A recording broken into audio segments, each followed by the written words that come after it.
पूरे देश में अभियान है, अब तो हिंदू ही आगे, सुरक्षित समृद्ध सम्मान युक्त हिंदू। यह अभियान के लिए गांव में, शहर की गलियों में मंगल या शनिवार शाम को हनुमान चालीसा हजारों शुरू हो गए हैं। प्रथम चरण में 1 लाख, बाद में मैं 11 लाख हनुमान चालीसा तक जाने वाला हूं।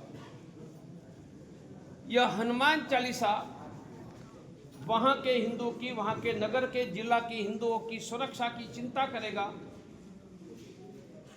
यह हनुमान चालीसा वहां 2-5 गरीब होंगे तो मुफ्त में अनाज देगा। साथ में हमारा दूसरा अभियान देंगे, 1 हनुमान चालीसा 100-200 घरों में ट्रेनिंग देगा, तो 1 लाख हनुमान चालीसा 1-2 करोड़ घरों में ट्रेनिंग देगा। जहां हनुमान चालीसा चलेगा वहां वर्ष में 1 बार सबकी मुफ्त में ब्लड प्रेशर, शुगर की जांच होगी। रोग हो गया, पैसे नहीं है, तो हम लखनऊ में मुफ्त में प्राइवेट के डॉक्टर की सेवा देंगे। मानिए हम करोड़ों हिंदू परिवार को रोग मुक्त और आरोग्य में मदद कर, किसानों को फसल के दाम। अब यही है डॉक्टर प्रवीण तोगड़िया का राम। मंदिर नहीं बनाता तब मेरा राम अयोध्या था, अब अयोध्या तो है ही। अब किसानों को फसल के दाम, यही है डॉक्टर प्रवीण तोगड़िया का राम। प्रवीण जी, जिस तरीके से बाबरी मस्जिद छुट्टी और राम मंदिर के लिए बहुत लंबी लड़ाई आप लोगों ने लड़ी, अब एक बार फिर बाबरी मस्जिद की नींव रखने की बात कही जा रही है। अरे पॉलिटिकल स्टंट है, भूल जाओ। ऐसा स्टंट करने वाले इतिहास में बहुत आए हो गए। बांग्लादेश में जिस तरह से हिंदुओं पर अत्याचार हो रहा है, कल भी एक हिंदू की हत्या हुई, प्रतिदिन हो रही है, निरंतर हो रही है। बहुत हमारे लिए दुख और चिंता का विषय है।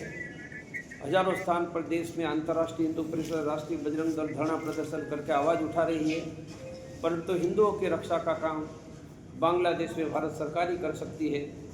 मैं विश्वास रखता हूं कि नरेंद्र भाई, अमित भाई मेरे लंबे समय के साथी हैं, वह बांग्लादेश की हिंदुओं की रक्षा करेंगे। तो बड़ा हमला बोला है, कहा है कि एसआईआर को लेकर गलत इस्तेमाल कर रही है। अरे पश्चिम बंगाल में चुनाव आ रहा है, चुनाव आते तब एक दूसरे को चुनौतियाँ देते हैं और चुनाव पूरा होता है तो साथ में बैठकर खाना खाते हैं, इसमें आप मत पढ़ो।